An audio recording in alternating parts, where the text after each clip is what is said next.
السلام علیکم ورحمۃ اللہ وبرکاتہ۔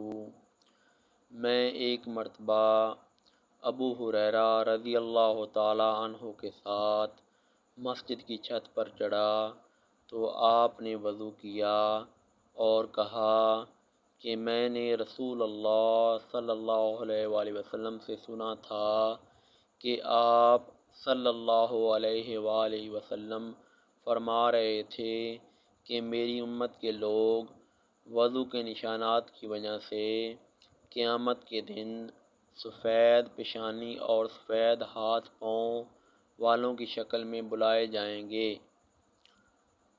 تو تم میں سے جو کوئی اپنی چمک بڑھانا چاہتا ہے تو وہ بڑھا لے، یعنی وضو اچھی طرح کرے۔